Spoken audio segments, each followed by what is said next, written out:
What is up? It is Red, the Rideshare Ginger, coming right back at you here from my living room again.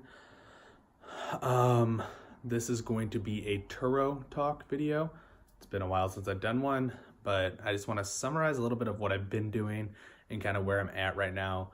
Keep in mind, I did have 2 vehicles on there. The last time we checked in, I am now down to 1 vehicle. We got through December, I think, in the last video, so I'm gonna start with January on this one and kind of take a look at what I did through January and go from there. So let's go ahead and start taking a look at what I have going on here. So just to kind of start with, like I said, I'm down to 1 vehicle now. I did have 2. They're both Ford Fusions, so 2 Ford Fusions for the month of January and February, and then the first 4 days of March I still had the other Fusion. So it's kind of confusing. I got rid of my newer Fusion. That was the one I was leasing, so that's a 2017 Fusion. So when I'm talking, there's a 17 Fusion and the 16 Fusion. 16 Fusion is the one I still have.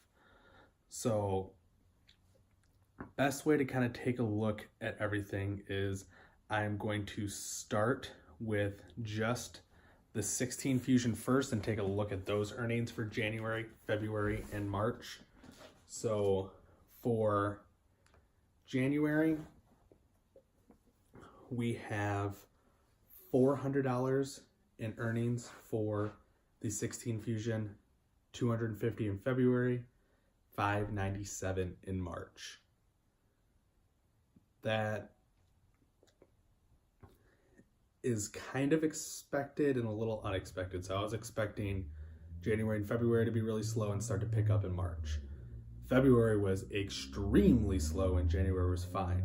This vehicle break even is right around $450. I haven't had the vehicle long enough to tell you exactly what break even is, but it's right around $450 per month. So January I lost $50, February I lost $150, and then profited about $147 in March. And then to quickly take a look at the other vehicle, Turo is silly and it won't let me see my vehicle for the one that's already gone. So the 2017 Fusion, which is already gone, and won't let me see. So we're just gonna have to do a little quick math here. So for January, once you take out the earnings from the other vehicle, it's $525. So a total of $925, a total of $212 for February on the 17 Fusion, a total of $462. And then for March, it's a total of $645. So for those 5 days, I made $48 on the other Fusion. Break even on this vehicle is $400. We're really only looking at January and February. So January profit of $125, and then a loss of about $200 in February for that vehicle. Before I kind of summarize and talk about everything, let's scroll around and let's take a look at a few different things. So these are my ratings, not much on the 4-star, mostly all 5-star ratings.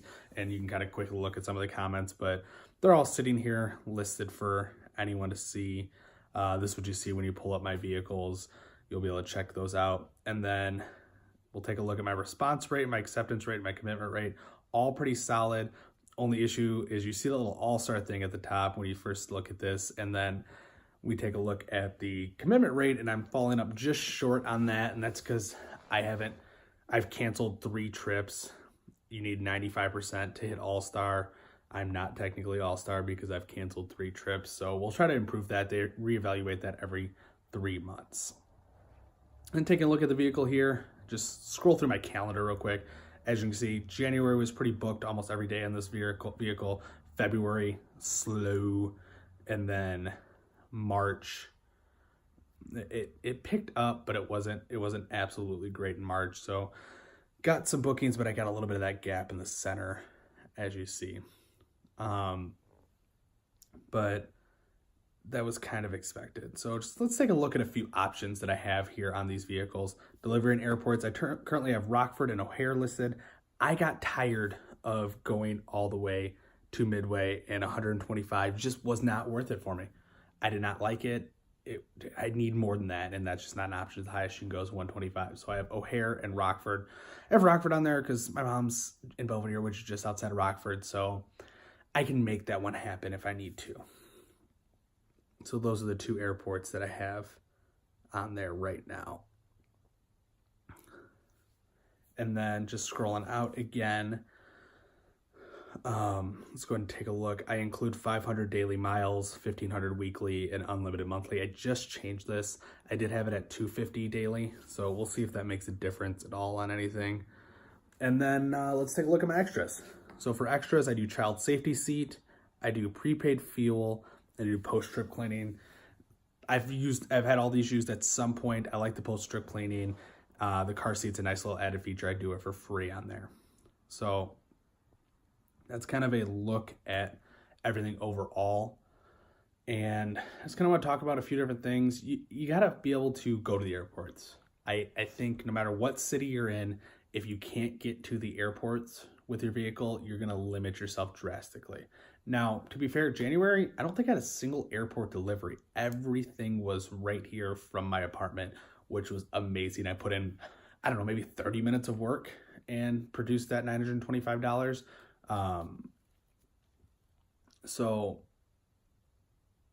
But most of my stuff is generated from the airports, or at least a good portion of everything that I do is generated from the airports.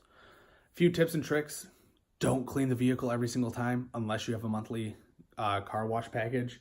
But most of the times these things are returned clean. I don't got to do squat with them.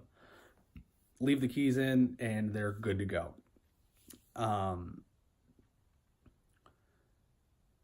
Make sure you have it available as often as possible. Don't restrict it. If you got to cancel a trip, you got to cancel a trip, but it's better that it gets accepted, it goes through, and it's on automatic acceptance. And then, because some people are looking to book right away. So you just got to have that vehicle available and ready, and then figure out a plan from there. I'm no longer doing curbside pickup at O'Hare. I'm doing everything through the parking lot. I just find this much easier. I leave it at the parking lot, they can come get it. They leave it at the parking lot, and then I don't got to meet them at whatever time they're done. I can go in there and get it. But keep in mind, the hourly parking is great to start with, but I think it's after 7 hours, it becomes a full day, and then it's $47. So just make sure you're in and out of there pretty quickly. Otherwise, switch it over to daily parking, which is a little bit cheaper, or have them drop it off at daily parking, which is a little bit cheaper. But other than that, it's been pretty straightforward. So got rid of the leased vehicle. Now I have the one vehicle. I wanted to have another one by now, but with February being no profit, not even break even, and March just being a little bit better, and April not looking great so far. Like we're halfway through the month almost at this point. It's April. We are halfway. It's April 15th. We're halfway through the month, and I just completed a trip that took me to $50 short of break even. That makes me nervous, and I don't have anything else booked out for the rest of the month.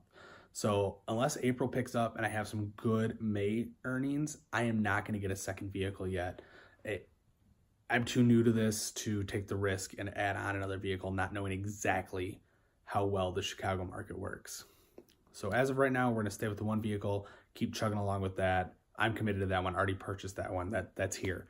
I'll sell it if I have to, but for right now, it's been good enough. I've been beyond break even with it for I think it's December, January. I think I've had it for 3.5 months now, and I'm beyond break even on it in total, in aggregate. It's got to be every month that it's got to be on that break even. I'm looking to bring in an additional $100 to $150 to $200 in profit each month off these vehicles, so that if I do 10 vehicles, then that's a nice little $20K on top of, having those vehicles as an investment that I can sell at some point. So the goal is still, if this goes well, 15 cars, 15 Turo vehicles, and try to have 5 of them completely paid off at all points, so that those are pure profit and we're bringing in a good chunk of money. I guess the one caveat to the whole not getting a second vehicle is I want to get another rideshare vehicle, replace the current Acura I have now. I bought it with 60,000 miles. I didn't plan on having it beyond 85. It's at 75 right now. So I'm going to start listing that on there for $150 a day and see what happens with it. if it starts getting booked out, then I'll know I can start going out and getting that second Acura. Now, if I end up fully putting this on there, I'm only going to put it on there for $60 a day tops. It's a luxury vehicle, yes, and it's an SUV, yes, but my Fusion rents out for about $30. So we're talking double that already. I don't want to be pushing it too much. So we'll start out there at $150, see what happens. Because the reason I'm doing so high is I'm using it still. It's my rideshare vehicle. I can't afford to have it out there for less than $150 a day, because if it's out there, I'm not working for rideshare. But that's where we're at right now. If you have any Turo questions, ask me. Like, I think it's a straightforward vehicle, a straightforward tool. So I don't have a whole lot to say per se on the vehicle, but if there's questions you have, maybe there's something I'm missing that I'm not answering, ask, comment. But just like anything else, like, comment, share, email, do whatever you want to do with this video. And I appreciate all the views, all the watches, and all the subscriptions. Thanks, guys.